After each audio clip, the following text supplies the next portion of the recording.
बुलेटिनची सुरुवात एका महत्त्वाच्या बातमीनं। क्लीनरच्या अपहरण प्रकरणात गुन्हा दाखल असलेली मनोरमा खेडकर नवी मुंबई पोलिसांना सापडली नाही।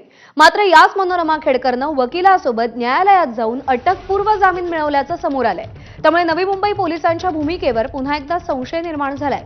मनोरमा खेडकर ही न्यायालयात जामिनासाठी हजर राहणार आहे हे आपल्याला ठाऊकच नव्हतं असं नवी मुंबई पोलिसांनी म्हटलंय।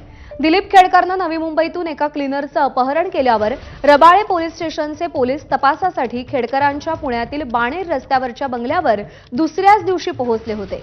मात्र त्यावेळी मनोरमा खेडकरनं तुम्ही पोलीस स्टेशनला जाऊन थांबा, मी नवऱ्याला स्वतः घेऊन येते असं सांगितल्यावर पोलिसांनी त्यावर विश्वासही ठेवला होता आणि त्यानंतर खेडकर नवरा बायको पसार झाले होते।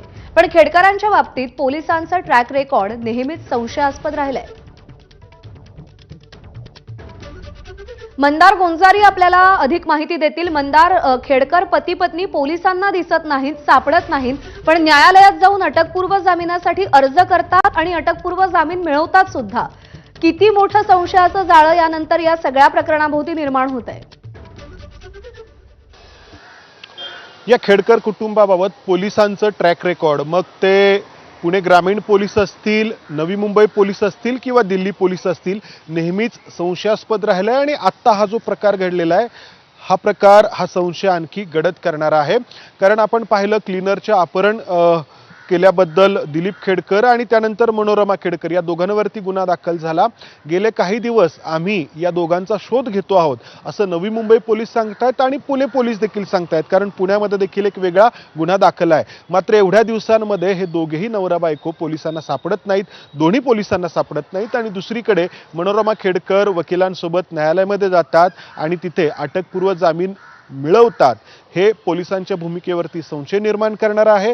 पोलिसांना या खेडकर कुटुंबाला अटक करायचीच नाही का हा प्रश्न त्यामुळे सामान्यांच्या मनामध्ये आपोआप निर्माण होणार आहे आणि हे काही पहिल्यांदा घडत नाहीये। आपण पाहिलं की पुणे जिल्ह्यातील एका शेतकऱ्याला बंदुकीच्या धाकांनी धमकावलं होतं मनोरमा खेडकर यांनी। त्यावेळी मनोरमा खेडकर यांच्यासह दिलीप खेडकर यांच्यावरती देखील गुन्हा दाखल झाला होता। दिलीप खेडकर अखेरपर्यंत पोलिसांना सापडले नाहीत आणि असाच अटकपूर्व जामीन त्यांना मिळाला होता।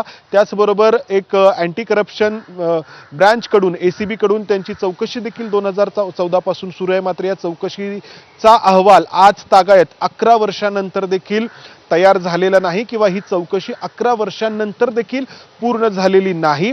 त्याचबरोबर पूजा खेडकरवरती दिल्ली क्राईम ब्रँचनी गुन्हा दाखल केला, मात्र पुढचे अनेक महिने पूजा खेडकर पोलिसांना सापडली नाही आणि अखेर न्यायालयाकडून अटकेपासून संरक्षण मिळालं। 1.5 वर्ष हे सगळं सुरू होतं आणि हे जे ट्रॅक रेकॉर्ड आहे याला अनुसरूनच हा प्रकार घडलाय का हा प्रश्न त्यामुळे निर्माण होतो। मात्र यामुळे सामान्यांचा जो कायद्यावरचा विश्वास आहे तो डळमळीत व्हायला लागतो, जे कायदा आणि सुव्यवस्थेच्या राज्यामध्ये चांगलं नाही। बरोबर आहे। त्यामुळे बिळात लपून बसलेल्या गुन्हेगारांना शोधून काढण्यात हातखंडा असलेले पोलीस न्यायालयात जाऊन अर्ज करणाऱ्या मनोरमा खेडकरला का पकडू शकत नाहीत हा सवाल यामुळे निर्माण होतोय। मंदार, धन्यवाद दिलेल्या सगळ्या सविस्तर माहितीसाठी। त्यामुळे ट्रक चालकाच्या अपहरण प्रकरणामध्ये अटकपूर्व अंतरिम जामीन मंजूर झालेला आहे मनोरमा खेडकरला आणि जसं मंदार गोंजारी आपल्याला सांगत होते की प्रत्येक वेळी हे खेडकर कुटुंबीय पोलिसांच्या हातावर तुरी देऊन पसार होण्यात कसं काय यशस्वी ठरतं हे आता न उलगडणारं कोडं झालेलं आहे।